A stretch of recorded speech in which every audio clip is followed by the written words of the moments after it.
Olá, tudo bem com você? Estamos meditando na Bíblia em ordem cronológica. Agora, Mateus capítulo 26, né? E se você tem gostado de todo o conteúdo que nós temos feito, então faça um pouquinho por nós, né? Dê o seu gosto, partilhe o vídeo com mais pessoas, tá bom? E, como sempre, nós estamos pedindo a Deus que nos abençoe através da meditação e que o Espírito dele nos faça entender aquilo que ele inspirou seus servos a escrever. Vamos lá? Meu Deus, nós estamos aqui para meditar na tua palavra. E o teu Espírito foi ele que inspirou a todos os teus servos no passado a escreverem esse livro tão atual. Por isso peço que o Senhor fale através dele conosco. Amém. Então, Mateus capítulo 26, versículo 1. E aconteceu que quando Jesus concluiu todos estes discursos, disse aos seus discípulos: Bem sabeis que daqui a 2 dias é a Páscoa, e o Filho do Homem será entregue para ser crucificado. O comentário diz assim: a Páscoa era uma das festas comemorativas dos judeus. Ela trazia lembrança da passagem do anjo destruidor pela terra do Egito para ferir todos os primogênitos.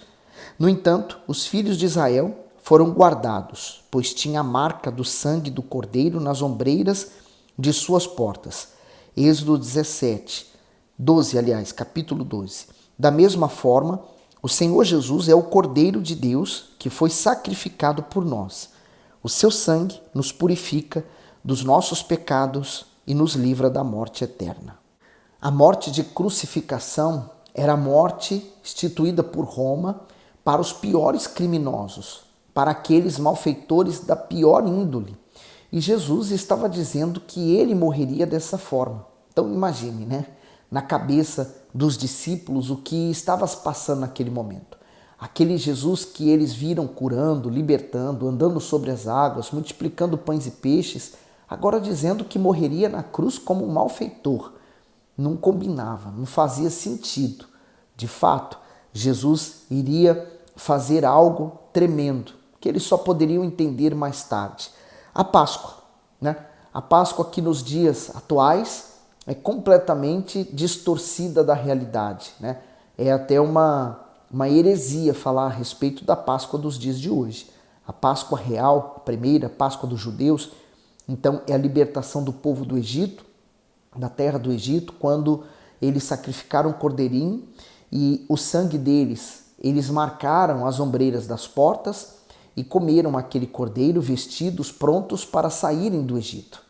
Então naquela noite o anjo da morte passou. A casa que tinha a marca do sangue, ele passava e não matava o primogênito. Porém as casas que não tinham essa marca, então aquele casal sofreria o dano da morte do primogênito. E foi com isso que Faraó, né, a personificação do diabo, fez com que o povo saísse do Egito, fosse embora, liberou. Então, eles saíram por isso. Então, eles comemoram a saída do Egito exatamente com a festa, então, da Páscoa. Para nós cristãos, a Páscoa é o Senhor Jesus. Ele foi o Cordeiro de Deus morto por nós, sacrificado por nós. E o seu sangue? O seu sangue é a nossa marca. Ele nos marca com o seu sangue. Então, aqueles que têm a marca do Senhor Jesus, né, porque entregaram suas vidas para ele, ainda que o diabo queira, mas não pode tocar nestas, porque ela tem a marca do sangue do Cordeiro. É precioso, né? Então, Jesus estava dizendo que seria entregue e morreria crucificado. Nos dias de hoje, seria ele se condenando a uma cadeira elétrica, por exemplo, né? A morte. Só um malfeitor morre dessa forma. Então, ele estava falando da mesma coisa. 3. Então os principais sacerdotes e os escribas e os anciãos do povo reuniram-se na sala do sumo sacerdote, o qual se chamava Caifás. Então Caifás era um dos principais daquela época, daqueles homens religiosos, e ele tinha o poder. 4. E consultaram-se mutuamente para com dolo prenderem Jesus e o matarem. Quer dizer, eles eram religiosos, aparentavam santidade, mas aqui eles se reuniam com dolo, quer dizer, com maldade, né? 5. Mas diziam, não durante a festa, para que não haja alvoroço entre o povo. Estando Jesus em Betânia, na casa de Simão, o leproso, aproximou-se dele uma mulher com um vaso de alabastro, com unguento de grande valor, e derramou-lhe sobre a cabeça, quando ele estava sentado à mesa. Então, primeiro, Simão, ele também era um religioso. Ele tinha o título, né, o leproso, talvez fosse leproso e foi curado, mas ficou, né, digamos que aquele apelido, né, aqui em Portugal se chama cunha. Ficou aquela cunha dele de leproso, mas ele não era leproso mais. E essa mulher, ela era uma pecadora. E ela entrou com esse vaso de alabastro, quer dizer, ela foi tocada em alguma mensagem que Jesus falou, em algum momento, ela foi tocada pelas palavras do Senhor Jesus ou por algo que Jesus tenha feito por ela. Eu não sei. Então, ela foi agradecer Jesus, né? No 8. E os seus discípulos, vendo isto, indignaram-se, dizendo: por que é este desperdício? Mais uma vez, eles consideravam a atitude de uma pessoa para com Jesus um desperdício. 9. Pois este unguento podia vender-se por grande preço e dar-se o dinheiro aos pobres. Jesus, porém, conhecendo isto, disse-lhes: por que afligis esta mulher? Pois praticou uma boa ação para comigo. Porquanto sempre tendes convosco os pobres, mas a mim não me haveis de ter para sempre. Ora, derramando ela esse unguento sobre o meu corpo, fê-lo preparando-me para o meu sepultamento. Em verdade vos digo que onde quer que este evangelho for pregado, em todo o mundo também será referido o que ela fez para a memória sua. O comentário: a atitude de Maria agradou muito ao mestre, não pelo perfume em si, mas pela repreensão daquele gesto. Isso mostra que o verdadeiro amor não consiste em palavras, mas em ações. Portanto, o derramamento do perfume caracteriza a verdadeira adoração, que significa dedicar a Deus toda a honra e devoção que ele merece. Maria derramou muito mais do que uma essência cara e perfumada. A sua atitude foi a demonstração de tudo que Jesus representava para a sua vida.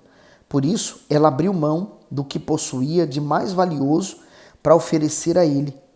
O Messias foi tão tocado por aquele gesto que logo afirmou: onde quer que esse evangelho for pregado, em todo o mundo, também será referido o que ela fez, para a memória sua.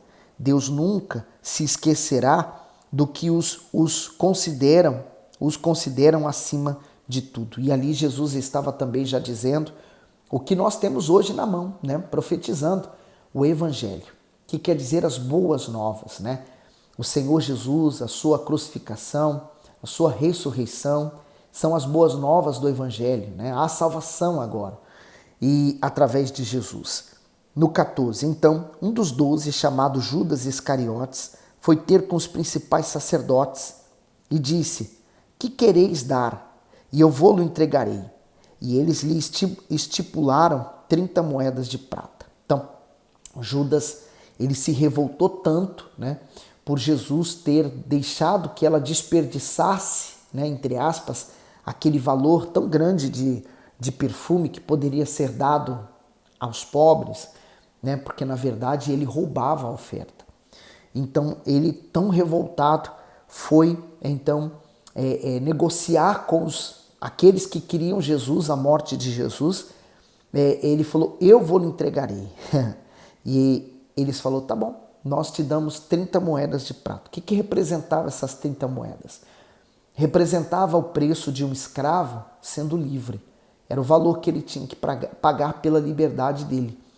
E Judas estava recebendo isso para ser escravo. Ele era escravo do pecado. E condenando Jesus por isso, né? Trocando a vida de Jesus por 30 míseras 30 moedas. Talvez ele pensasse assim: bom, eu vou ganhar um dinheiro, não ganhei aqui, vou ganhar depois.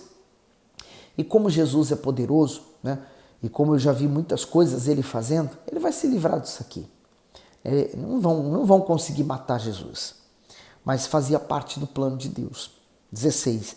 E desde então buscava oportunidade para o entregar. Então, quer dizer, ele passou a estar à volta do Senhor Jesus, não mais com a intenção de servi-lo, mas de poder entregar Jesus de alguma maneira.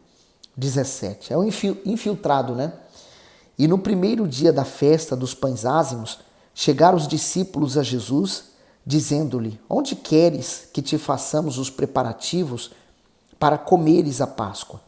E ele disse: Ide à cidade a um certo homem e dize-lhe: O mestre diz: O meu tempo está próximo. Em tua casa celebrarei a Páscoa com os meus discípulos. E os discípulos fizeram como Jesus lhe ordenara e prepararam a Páscoa. E chegando à tarde, assentou-se à mesa com os 12. E comendo eles, disse: Em verdade vos digo que um de vós me há de trair. Olha só. Primeiro, esse lugar onde eles estão reunido é provavelmente a casa dos pais de Marcos. E agora dá para imaginar, né? E esse lugar também faz referência ao dia de Pentecostes. Agora, imagine, né? A ceia, um momento de celebração, né? E Jesus faz uma confissão. Um de vós há de me trair. Agora, imagine o suspense. Quem será? Né? Todos eles se olhavam uns aos outros, porque um daqueles que estavam ali iria trair Jesus. Quem seria? Né? Eles não suspeitavam de Judas. Não tinham a menor ideia de que Judas poderia fazer isso. De todos os discípulos, quem teria mais condições, né, entre aspas, de fazer isso, seria Pedro, porque ele era muito explosivo. Né? João, o apóstolo João também. Veja que depois que ele foi transformado, se tornou apóstolo do amor. Mas eles são os que mais aparecem fazendo coisas erradas. Judas praticamente não aparece em lado nenhum. Era um homem sensato, falava pouco, mas agora aparece querendo trair Jesus. Né? Daquele que menos se esperava veio a traição. 22. E eles, entristecendo-se muito, começaram cada um a dizer-lhe: Porventura sou eu, Senhor? E ele respondendo disse: O que põe comigo a mão no prato, esse me há de trair. Então, quando ele falou isso, você sabe que a mesa ela é distribuída pelas pessoas. E o lado de Jesus, direito e esquerdo, são os principais. As principais pessoas ficavam ao lado dele, né? As principais, então, que estavam mais próximas dele. Então, quando ele falou isso, o que põe comigo a mão no prato, porque naquele tempo, e há muitas culturas também que são assim, em que a comida é partilhada, né? Não existe prato separado.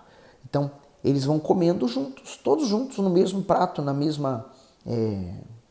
mesmo recipiente.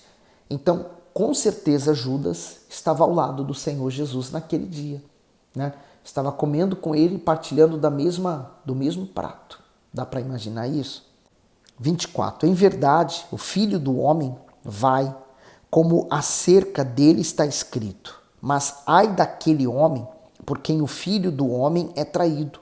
Bom seria que esse homem, se não houvera nascido. Então, é como se Jesus aqui estivesse dando mais uma chance para que Judas se arrependesse, né? Era a oportunidade que ele tinha de se humilhar ali perante o Senhor Jesus. Mas é como se ele tivesse, na verdade, num sono, né? Caído num sono. E ele não despertasse desse sono. 26. E respondendo Judas, o que o traía, disse: Porventura sou eu, Rabi? E disse: Tu disseste. Quer dizer, olha, desculpa, mas que cara de pau. Né? Ainda fala assim: Porventura sou eu, mestre? Olha só. Quer dizer, Jesus já sabia que era ele. Ele também sabia que estava falando dele. Mas mesmo assim ele estava ali, disfarçando, né? Mas é impossível esconder algo do Senhor. E quando ele falou assim: Porventura sou eu? Ele falou: Você já disse. É você mesmo. O comentário que o bispo faz diz assim: a hipocrisia de Judas. Além de ladrão e ganancioso, Judas era falso e traidor. Ele já havia procurado os principais sacerdotes para negociar o preço para entregar Jesus. E mesmo assim teve o descaramento de perguntar ao mestre se o traidor seria ele. Ao responder: Tu disseste, o Messias quis dizer o seguinte: se você sabe que é o traidor, por que me pergunta? Não existe nada mais degradante no ser humano do que a hipocrisia. Isto é o pior tipo de câncer que pode se instalar na alma de uma pessoa. E Provavelmente, o que Judas queria, né? Ele não queria um salvador da alma, ele queria um salvador da nação de Israel. E Jesus não veio para isso. Ele veio instituir um reino diferente do que eles queriam. 26. E quando comiam, Jesus tomou o pão e, abençoando, o partiu e deu aos discípulos e disse: Tomai, comei, isto é o meu corpo.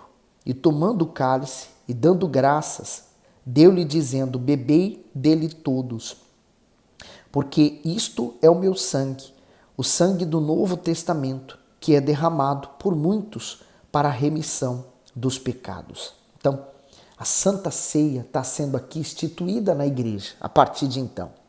O pão representa a carne e o corpo de Cristo, e o cálice com o sumo da uva que normalmente servimos é o sangue do Cordeiro de Deus, o sangue do Senhor Jesus.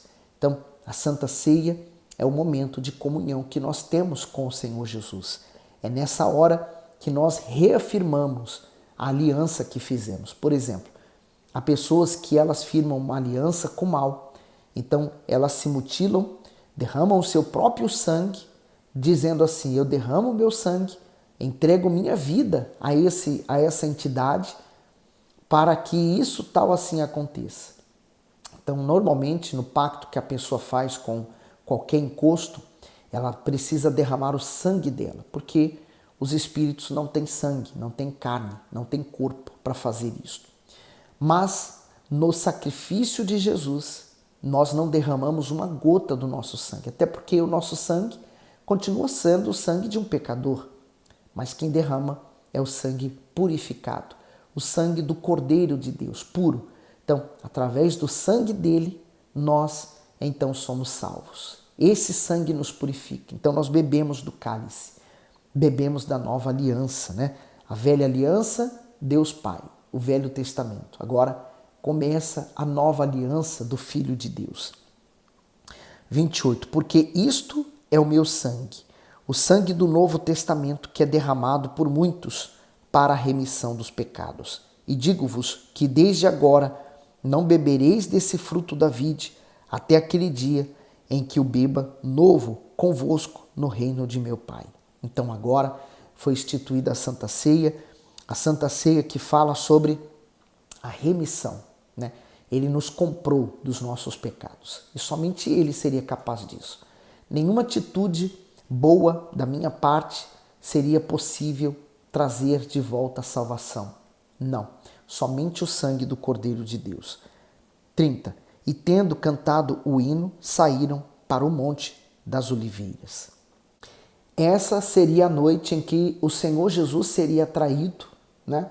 E Pedro iria então cortar a orelha de Malcom, nós vamos ver. Judas iria traí-lo com beijo. Enfim, essa noite seria tensa, né?